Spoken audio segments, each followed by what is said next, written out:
Good morning. Positive for today. Let's continue to liberate ourselves from spiritual constraint. Karugtong po ito ng positive ko last Wednesday. Napakahalaga po ng may malalim tayong spirituality kasi dito natin nakikilala yung sarili at mas nahaharap natin kung ano yung nasa kalooban natin. Napakahalaga din po nito dahil mas nagiging connected tayo sa spirituality ng iba at mas lumalalim yung ating sense of empathy. Mas nagiging connected tayo sa Diyos. Nalalaman natin yung ating sense of purpose, nalalaman natin yung ating mission.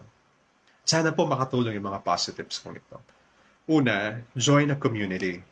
Seek out groups, gatherings, or ministries that share similar spiritual interests to foster connection and support. Pangalawa, create a sacred space. Designate a space in your house or look for a place that will move you into prayer, meditation, reflection.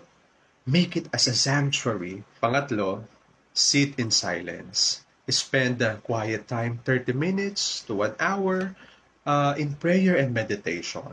At sana sa pananahimik na ito, hayaan mo namang ang Diyos ang makiusap sa iyo. Kadalasan kasi tayo yung nagsasalita.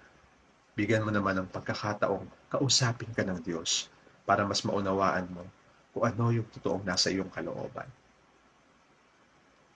Love, love.